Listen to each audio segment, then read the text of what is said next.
टुनी चौहान, गृह वैज्ञानिक, कृषि विज्ञान केंद्र सीतामढ़ी। आज मैं अपने जिले के ग्रामीण महिलाओं एवं जो महिलाएं रोजगार करना चाहती हैं, उस रोजगार के क्षेत्र में आगे बढ़ना चाहती हैं, उनके लिए मैं आज मूंग दाल बड़ी बनाने की विधि के बारे में बताऊंगी।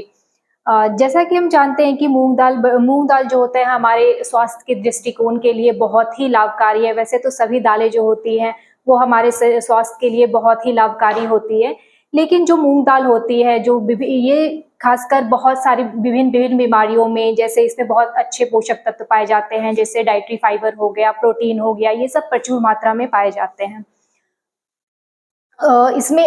इसमें जो तत्व होते हैं जैसे बीमारियों को भगाने के लिए, जैसे एंटीऑक्सीडेंट हो गया, एंटी माइक्रोबियल हो गया, एंटी इन्फ्लेमेटरी हो गया, जो हमारे शरीर में सूजन हो जाते हैं उनको दूर करते हैं, एंटी ट्यूबर, ये कैंसर जैसे रोगों को भी कम करने में मदद और लाभकारी है। चलिए, तो हम सबसे पहले इसकी आवश्यक सामग्री के बारे में मैं बताती हूँ। सबसे पहले तो हमें मूंग दाल चाहिए। मैं इसकी विधि जो होती है वो 400 ग्राम के हिसाब से आप लोगों को बताऊंगी। तो सबसे पहले मैं धुली हुई मूंग दाल ली हुई। उसके बाद जो भी इसमें आवश्यक सामग्री है, जैसे नमक हो गया, हल्दी पाउडर हो गए, बेकिंग सोडा, जिसको आप लोग गांव की भाषा में आप इसको खाने वाला सोडा भी बोलते हैं, और ये हो गया हींग। तो इसको थोड़ी सी मात्रा में हम डालेंगे क्योंकि ज़्यादा मात्रा में नहीं इसको डाला जाता है। उसके बाद हम मिर्च पाउडर लेंगे। उसके बाद हम कलौंजी लेंगे, जिसको हम काला जीरा भी बोलते हैं और मंगरेला भी बोलते हैं।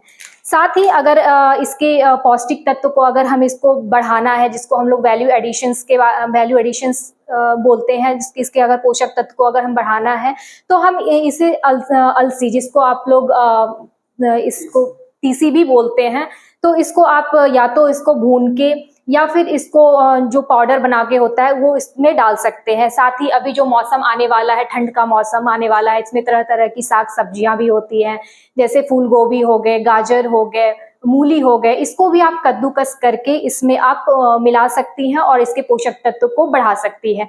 साथ ही मशरूम का नाम तो आप सभी ने सुना ही होगा। मशरूम को भी आप पाउडर के फॉर्म में इसमें मिला सकती हैं, या फिर कच्चे मशरूम को भी आप कद्दूकस करके इसमें मिला सकती हैं।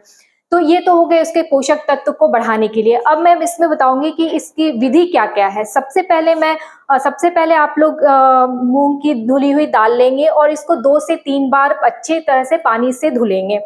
उसके बाद जितना हम इसमें मूंग लेंगे, जैसे अगर हम 400 ग्राम ले रहे हैं तो उसका डबल हम पानी लेंगे और इसको 2 से 3 घंटे के लिए हम फूलने के लिए रख देंगे।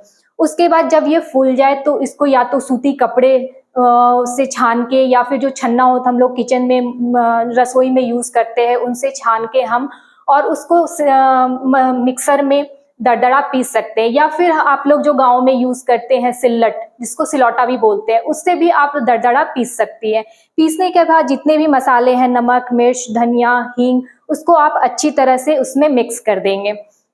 उसके बाद बेकिंग सोडा भी आप इसमें डाल सकती है, ये ऑप्शनल है, मतलब आप डाल भी सकती है, नहीं भी डाल सकती हैं। तो इसको डालने से ये होगा कि हमारा जो बड़ी है वो अच्छे से फूलेगा और बहुत ही खास्ता होगा।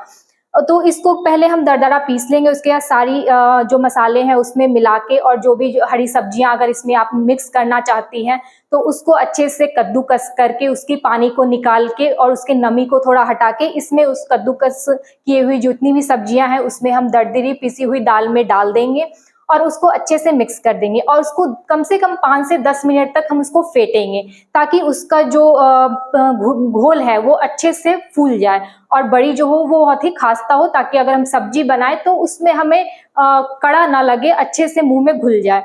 तो ये सब पीसने के बाद हम एक सूती कपड़ा लेंगे, जैसे आप इस तरह की सूती कपड़ा ले सकती हैं, या फिर महिलाएं आजकल जो गांव की महिलाएं होती है वो सूती साड़ी भी पहनती है।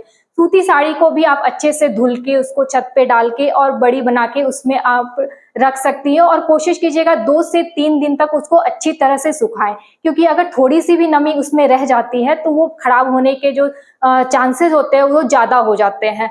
और जब वो अच्छे से सूख जाए, या फिर जो महिलाएं उद्योग करना चाहती है उनके लिए एक ऑप्शन है ओवन का। ओवन मशीन होता है, उसमें हम किसी भी सामग्री को सुखा सकते हैं। तो उसमें हम 40 से 45 डिग्री सेल्सियस तक हम उसमें किसी भी खाने वाली सामग्री को सुखा सकते हैं। उससे ज़्यादा जो हमारी डिग्री होती है, उस तापमान जो होता है वो उस मशीन में हम नहीं रखेंगे, क्योंकि अगर हम 40 से 45 डिग्री से ज़्यादा अगर उसके तापमान को हम रखते हैं तो उसकी जो पोषक तत्व होते हैं वो नष्ट होने के चांसेस ज़्यादा होते हैं। तो हमें 40 से 45 डिग्री से ज़्यादा टेम्परेचर नहीं रखना है। उसके बाद जब वो अच्छी तरह से सूख जाए, उसके बाद हम एयर टाइट कंटेनर, इस तरह से प्लास्टिक का कंटेनर होता है एयर टाइट, इसमें हवा नहीं जानी चाहिए, और एयर टाइट कंटेनर में अच्छे से हम इसको रख लेंगे और इसको 8 से 9 महीने तक हम इसको इस्तेमाल कर सकते हैं। उसके बाद जो महिलाएं आगे रोजगार करना चाहती हैं इन सभी चीज़ों का, वो जो होता है FSSAI एक मार्क होता है, लाइसेंस होता है, उससे आप सर्टिफाइड करके आप इसको बड़े पैमाने पे मार्केट में आप इसको ला सकती हैं। या फिर जो महिलाएं FPO या SHG से, सेल्फ हेल्प ग्रुप से जुड़ी हुई है, उनके माध्यम से भी वो इस रोजगार को शुरुआत कर सकती हैं।